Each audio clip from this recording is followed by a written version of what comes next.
Hi boys and girls. So a few housekeeping things I want to go over really quick before I read our book for the day. Number one, this week we are passing out new materials to go home with you guys. Is first grade's day to go get the books that I made for the students. Inside of them, most of you will have a letter. If there's not a letter in your pack, that's because you gave me your address, so I just mailed it to you. But if you didn't give me your address, there is a letter in that pack for you, and also my address so that you can write me a letter back. There will also be both of your Next Wonders books and your math book, so I'm going to start teaching out of those.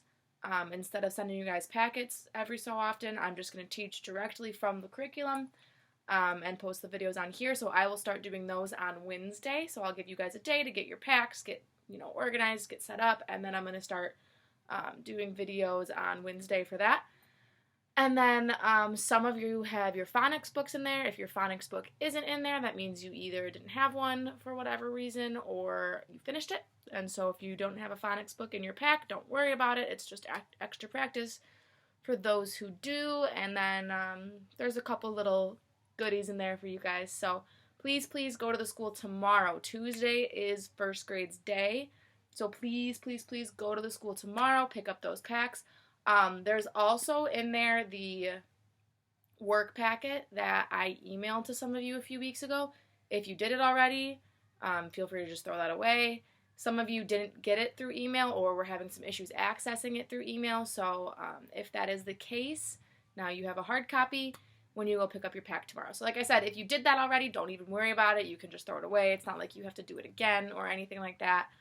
It's just for those who didn't get it. And then like I said, from here on out, I will be teaching through our curriculum. That's why I sent the Wonders books, which is their reading books, and their math books home with them. So those videos will start Wednesday. Please go to the school tomorrow to pick up your packs.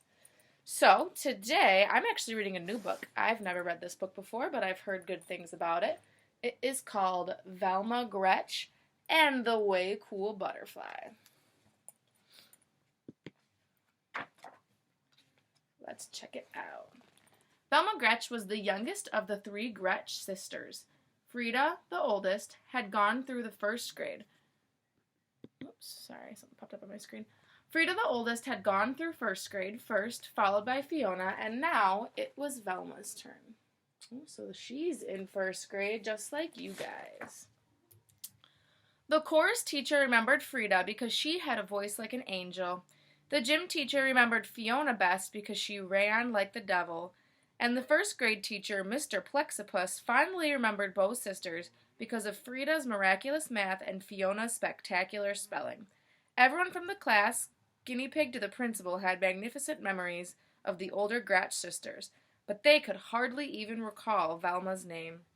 This made Velma feel as if she did not belong in the first grade at all. She wanted to curl into a ball and roll right back into kindergarten. Of course you belong, cooed Velma's mother, trying to cheer her up. You've only just begun. Soon everyone will notice you. Velma couldn't wait. She wanted to be noticed now. So Velma's in the second grade and she has two sisters that are older than her. In the course, she sang loudest so her teacher could hear her the best. In gym, she ran the slowest so that her teacher could see her best. And in class, she refused to read and muddled her math. Mr. Plexipus lamented that she was the first Gratch sister ever sent to the principal's office. This brought a small smile to Velma's lips. Little Gretch, why are you singing so loudly in chorus and running so slowly in gym? Inquired Principal crossly. Because, answered Velma, I want you to remember me just like you remember Frida and Fiona. The principal's owlish eyes opened wide. But my dear, the Gretches are remembered for good things. Velma's small smile twisted into a full-blown frown. So she was doing bad things so that they would remember her, but that's not a good way to be remembered. Science was Velma's favorite subject. She had learned many fabulous facts, like how a rainbow is born and why a volcano burps. The latest lesson was all about butterflies. Mr. Plexipus explained that a butterfly starts as an egg. The egg turns into a caterpillar. The caterpillar disappears into a chrysalis, which is a little sac, and does not come out until it has changed into a beautiful butterfly. He called this changing metamorphosis. Velma didn't want to forget this extra long word, so she repeated it again and again as she walked home. Metamorphosis, metamorphosis, metamorphosis. That is a very big word. Frida, when you were in the first grade, did you study butterflies? Velma asked her older sister. No, we learned about worms, Frida replied. Fiona, when you were in the first grade, did you study butterflies? Velma asked her middle sister. No, we found out about frogs, Fiona said. Well, said Velma proudly, we are studying butterflies and metal for this. Well, that's way cool, Frida declared, and Fiona bobbled her head in a way cool agreement.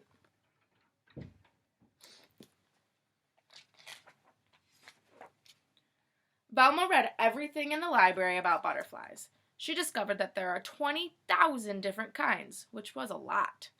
She liked the ones with colorful names, brown elfin, frosted flasher, sleepy orange, and the ones with funny names, comma, question mark, American snout. Not to mention the ones with strange names, Morpho, painted lady, and gossamer wing. But her favorite butterfly of all was the orange and black monarch. When it got cold, all monarchs fly south to Mexico to stay warm. Velma thought this was an amazing coincidence because last winter she and her family had also flown south to Mexico to stay warm. So she has something in common with that butterfly. In science, Mr. Plexipus announced that they would take a class trip to the Butterfly Conservatory, a place where real butterflies were collected and cared for.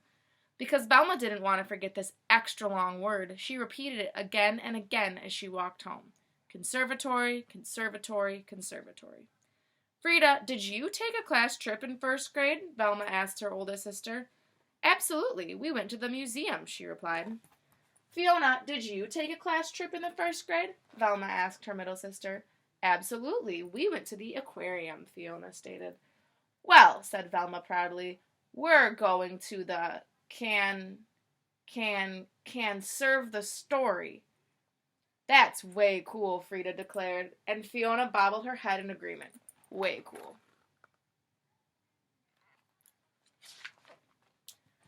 The Butterfly Conservatory was surrounded by fancy flower beds and bedecked with banners of butterflies. Velma was so excited. Her knobby knees wobbled, her spaghetti arms trembled, and her carroty curls shook. A sharp-nosed woman holding a clipboard introduced herself. I am your tour guide today. Inside, a butterfly may land on you, but please don't touch its wings. Does anybody know why? Velma's hand shot up. Because they're made of teeny tiny scales that could rub off like dust, and that's not good, she explained. Precisely, said the guide. What's your name? I'm Velma, the youngest of the 3 Gratch sisters. I don't think I know your sisters, the guide commented as they entered the rainforested room. Well, I didn't show you that picture.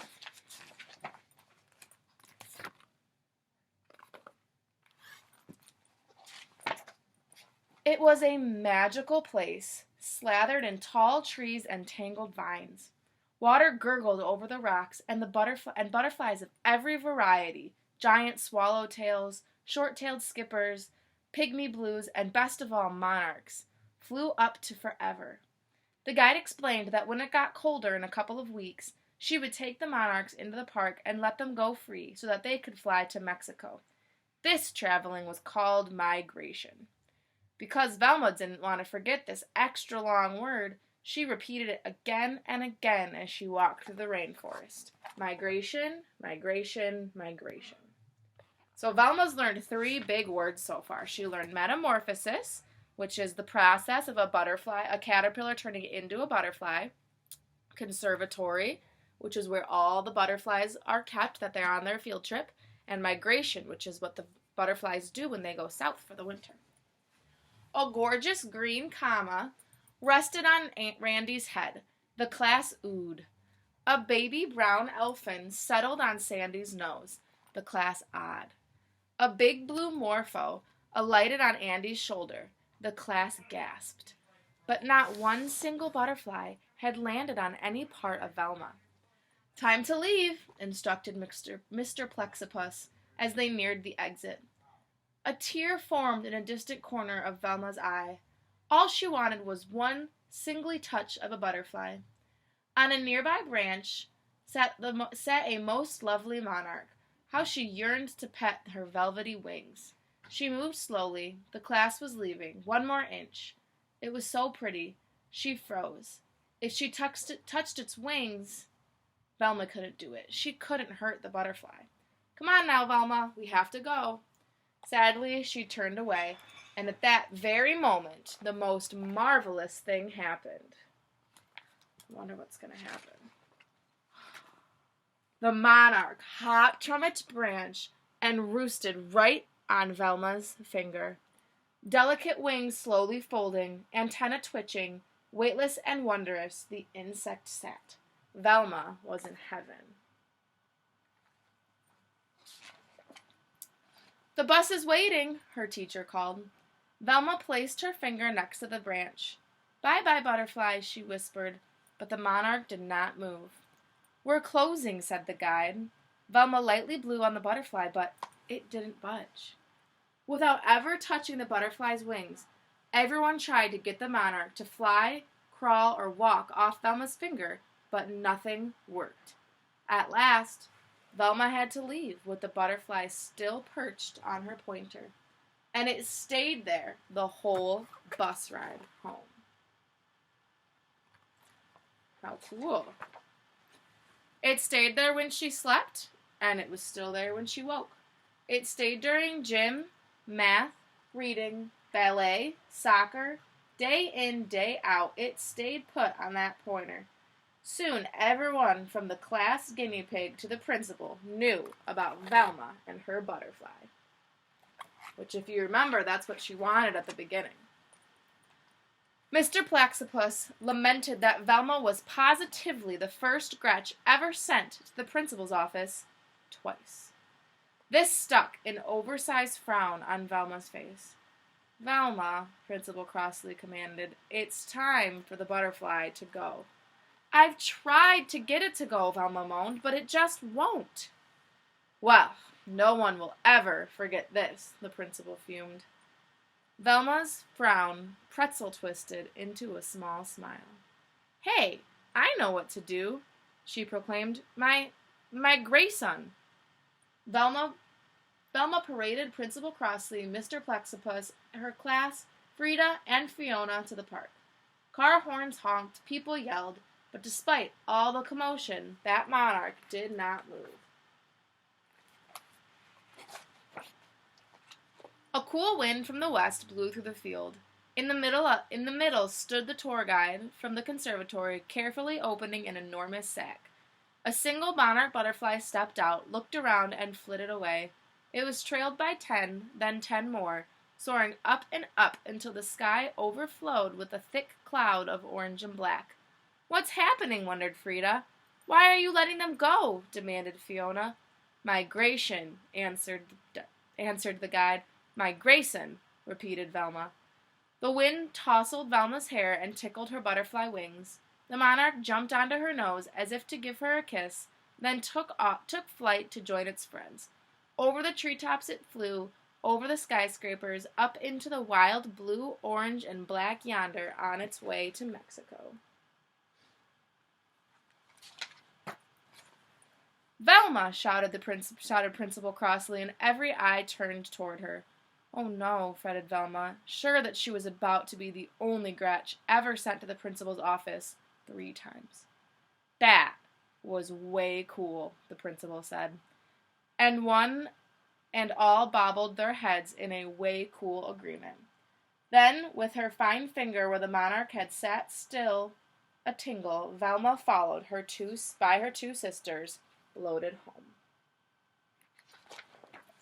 And then it shows a bunch of different kind of butterflies. So this is the butterfly she had on her finger. Well, that was a good story. I liked that one. Okay, I'll be going live on Zoom in about a half an hour, so if you guys have any questions, jump on there. I'll see you soon. Bye.